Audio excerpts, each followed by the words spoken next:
நான் 3 அடிச்சா சொல்றேன், நீங்க 3 அடிச்சா சொல்றேன், நம்ம சொல்றோம், திருப்பி பாடுறோம், எல்லாம் பண்றோம். எதனால பண்றோம்? புத்தி மனசு ஒத்து போயிடுறது.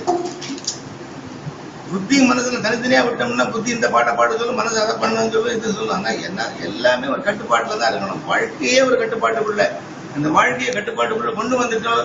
புத்தி மனசு ஒண்ணு சேர்த்துட்டோம்னா வி சக்சீட். அந்த சக்சஸ் நோக்கி தான் நடக்கணும். மொழியை சின்ன சின்ன காரணங்கள்லாம் நம்ம போட்டு நம்மளையே நம்ம புண்படுத்திட்டு போற அளவுக்கு போகக்கூடாது. ஆனால் நம்மளோட வளர்ச்சியெல்லாம் ரொம்பவே நான் இந்த 30 வருஷத்தை ஒவ்வொருத்தரையா பார்த்துட்டு இருக்கேன். ஒவ்வொருத்தருடைய வளர்ச்சியும் ஒவ்வொருத்தருடைய இதுவும் ரொம்ப அழகா இருக்கு, ரொம்ப நல்லா இருக்கு, மனசு நல்லா இருக்கு, மனசு சுத்தமா இருக்கு. சரி, இவ்வளவு தூரத்துக்கு நம்ம கொண்டு வந்துட்டு பாதையில நம்ம வந்து இது ஆகக்கூடாது. அப்படியே ஒரு என்னுடைய முழுமை என்ன தான் பார்க்கணும்.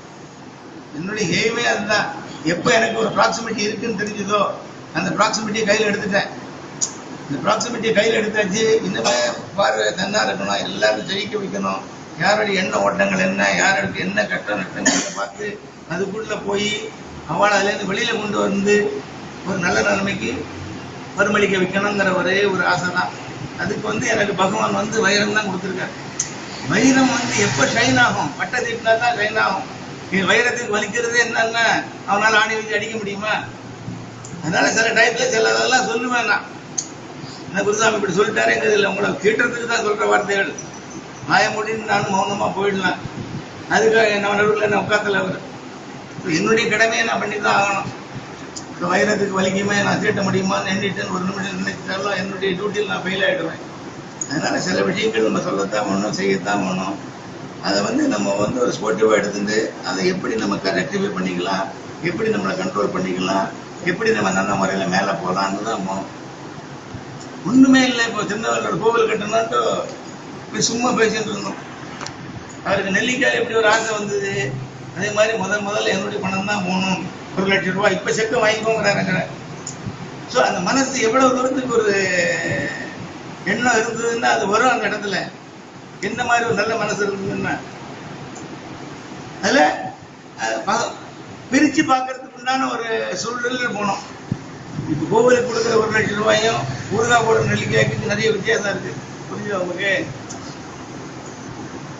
நான் என்ன சொல்ல வரேன்ட்டு அந்த ஒரு மாதிரி தான் எல்லாருடைய மைண்ட்லயும் அதுதான் இருக்கணும். அண்ட் எப்படியும் நம்ம ஒரு கோவில் கட்ட தான் போறோம், கட்ட தான் செய்வோம். சன்னிதானத்தில் வச்சு சேர் பண்ணியாச்சு, நம்ம ட்ரஸ்ட் ஃபார்ம் பண்ண போறோம், இது பண்ண போறோம். ஒரு சின்ன கோவில் கட்டி ஒரு இது வச்சு நமக்குன்னு ஒரு இடம், நமக்குன்னு ஒரு இது, நமக்குன்னு ஒரு சொந்தம். எப்போ சொந்தமும் பந்தமும் ஜாஸ்தியாகிடுதோ அதுக்குண்டான வழிமுறையை நம்ம வந்து போகணும்.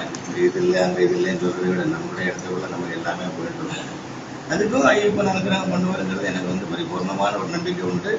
அது எவ்வளோ விரைவாக பண்ண முடியுமோ அவ்வளோ விரைவாக பண்ணி இந்த வருஷமே ஆரம்பிச்சாலும் சரி, அடுத்த நாளைக்கு போகிறதுக்குள்ள ஃபவுண்டேஷனாக அதை போடுறதுக்கு உண்டான ஏற்பாடை வந்து கண்டிப்பாக பண்ணுவோம். சேட்டுடைய நல்ல மனசு இந்த பிளாட்டில் கட்டணும்னு சொல்கிற அளவுக்கு அவருக்கு பகவான் மனசை கொடுத்துருக்காரு. உங்களுக்கு நல்ல மனசு, என்னுடைய 1 லட்சத்துலேருந்து வேலையை தொடங்கணும் கிடையாது. அது மாதிரி இந்த மனசில் இருக்கிற இடத்துல நமக்கு வந்து எந்த கஷ்டமும் வரத்துக்கு வந்து சந்தர்ப்பமும் இல்லை. இப்போ தொலைசேட்டு எடுத்துருந்தா அவரு தான தர்மங்களில் வந்து பின்வாங்கிற ஆளே கிடையாது. நிறைய செஞ்சிருக்காரு. நிறைய செஞ்சிருக்காரு. யாரு வந்து கேட்டாலும் அங்கே பார்த்த ஆள் கிடையாது. நீ கை வைப்பார், எம்பிட்டு வரதை எடுத்துட்டு போடா, நீ பார்த்து போடான்னு சொல்லி இருக்கும். நல்ல செல்வாக்கில் இருந்து நல்ல தொழிலில் இருந்து முன்னேறி அவர் மாட்டில் அந்த மனசு வந்து ஒரு பெரிய ஒரு மனசு. அவர் வந்து நம்ம கூட வராதுனாலே நமக்கு ஒரு பெரிய பாக்கியம் தான் எடுத்துக்கணும். லட்சுமி கூட எனக்கு வந்து இவ்வளோ தைரியமாக இருக்குன்னா இப்போ என் பின்னாடி அவர் இருக்கார், ராமநாதர் இருக்கார், வெங்கட்ராமன் இருக்கான், சிவா இருக்கான், இத்தனை பேர் இருக்காங்கிற ஒரு இது தைரியம் இருக்கு தவிர அதுதான் முக்கியம். அதை எடுத்துட்டு தான் நம்மளுடைய வாழ்க்கையை மேலே மேலே கொண்டு போகணுங்கிறது தான் என்னுடைய எண்ணம். அந்த எண்ணத்துக்கு நீங்கள் எல்லாம் பூர்ணமாக ஒத்துழைக்கணும். நீங்களும் வளரணும், ஆன்மீகமும் வளரணும், பக்தியும் வளரணும். நம்மளால் உலகத்தை கரெக்ட் பண்ண முடியாது, நம்ம 50 பேரையும் கரெக்ட் பண்ணிக்க முடியுமா? நமக்குன்னு ஒரு நடைமுறை, நமக்குன்னு ஒரு பாதை. இப்போ நம்மளை பார்த்து எத்தனை பேர் வழி நடந்துருக்கேன். அள்ளியிருந்து பார்க்க தானே செய்கிறேன். இது நல்லா இருக்குது, இதை எடுத்துக்கிறோம், இப்படி செய்வோம். இந்த மாதிரி ஒரு நம்ம பாட்டு பாடணும், ராகம் இருக்குது, தாளம் இருக்குது, பல்லவி இருக்குன்னு நம்ம அந்த ரூட்டில் போய் மனசை எப்படி அவருக்கு கொடுக்க முடியும்? இப்போ மனசை கொடுத்துட்டாருன்னா பாக்கி எல்லாம் அவருடைய பாக்கியால் தான் நடக்குங்கிறது வந்து ஒரு நிதர்சனமான ஒரு உண்மை. அந்த வாழ்க்கை பரிமாணத்தில் வந்து எந்த விதமான இதுவும் கிடையாது. இது மாதிரி இந்த வர வருஷத்தில் வந்து மகா கணபதியினுடைய ஒரு வீழ்ச்சி அதிகமா இருக்கும். அதனால எல்லாரும் ஒரு செவ்வாய்க்கிழமையோ ஒரு சனிக்கிழமையோ ஒரு ஞாயிற்றுக்கிழமையோ மாசத்துல ஒரு நாள் கணபதி பகவானை வணங்கிட்டு வந்துடுனா சனியினுடைய பாதிப்பும் இருக்காது, யாருடைய பாதிப்பும் இருக்காது. அவரை பார்த்து பண்ணணும் வந்து பார்த்துக்கிறேன்னு சொல்லி குதிக்கிறார் ஒவ்வொரு இடத்துலையும் ஒவ்வொரு பூஜையிலையும் வந்து.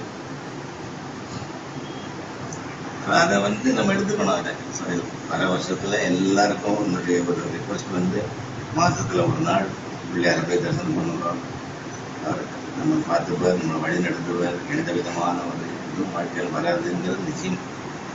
சனியும் இந்த வருஷம் வந்து ஒரு குருவனுடைய ஒரு ஆதிக்கத்துக்குள்ளதான் போயிருக்கார். அவருடைய குருவனுடைய ஒரு கண்ட்ரோல்ல தான் இருக்கார் அவர். அதனால அவர் இஷ்டப்படி யாரையும் ஆட்டி வைக்க முடியாது. இந்த பர்டிகுலர் 2 வருஷத்துல நம்ம கையில் ஃப்ரீடம் அந்த மாதிரி அர்த்தம். குருவனுடைய கண்ட்ரோல்ல இருக்கிறதுனால அவர் இஷ்டப்படி செயல்பட முடியாது. நீங்கள்லாம் என்னுடைய கண்ட்ரோல் இருக்குன்னா யாராலும் அவங்க இஷ்டப்படி செயல்பட முடியுமா? மனதில் எந்த ஆசை இருந்தாலும் நிறைவேற்ற முடியாது. எதை போட்டாலும் முட்டுக்கிட்ட போடுறேன், எதை போட்டதை செய்யாதுங்கிறேன். அந்த ரூட்ல தான் இப்போ குரு உட்கார்ந்துருக்கார். அவர் வந்து குரு சொல்றதை கேட்டுதான் ஆகணும். அதனால சனியினுடைய பாதிப்பு யாரையும் கிட்ட அண்ட விடாது. ஏன்னா அவங்களுக்கு குரு பக்தி இருக்கு, தெய்வ பக்தி இருக்கு. இந்த குருவனுடைய ஒரு ஆதிக்கத்தில் இருக்கிறதுனால சனியினுடைய பாதிப்பு எல்லாரும் வெளியில தான் இருக்கு. அதனாலதான் இந்த வருஷம் வந்து கணவன் தான் ஒரு சாக்கியமான தெய்வம். எல்லாரும் பிள்ளையார வந்து கவராம வழிபடுவோம். யார் யாருக்கு என்னென்ன சொல்லியிருக்கணும் அந்த காரியங்களை செய்யுங்கோ. அதை செஞ்சா கண்டிப்பா பிரகாசம் தன்னால வந்துடும். அது ஒண்ணு. அப்புறம் வேற ஒன்று பிள்ளையார சொல்லிட்டேன்.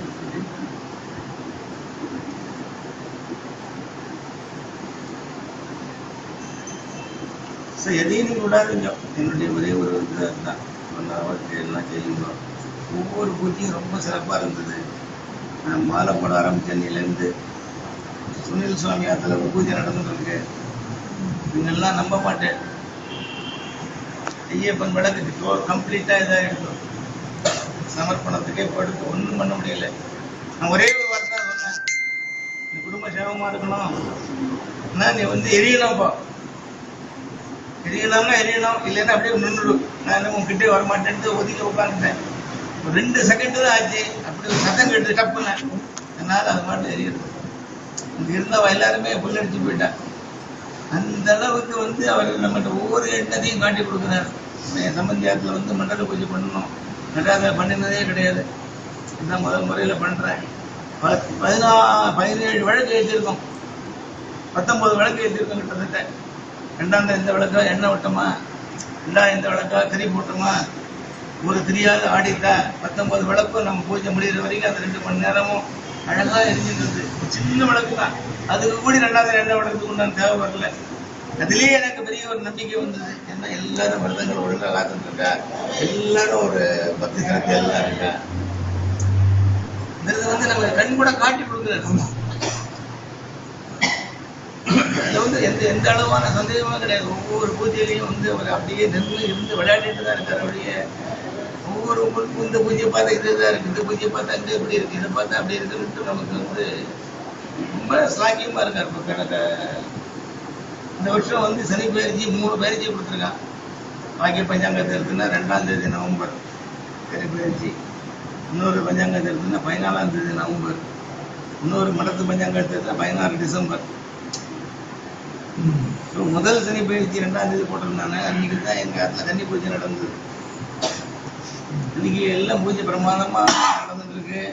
புஷ்பத்தின் அப்படியே போட்டிருக்கேன், போட்டு எல்லாம் நடந்துட்டு இருக்கு. கடைசியில் ஆரத்தி காட்டுறேன். ஆரத்தி காட்டி அந்த போட்டோ கொண்டு காமிச்சாங்கன்னா காகம் அப்படியே உட்கார்ந்து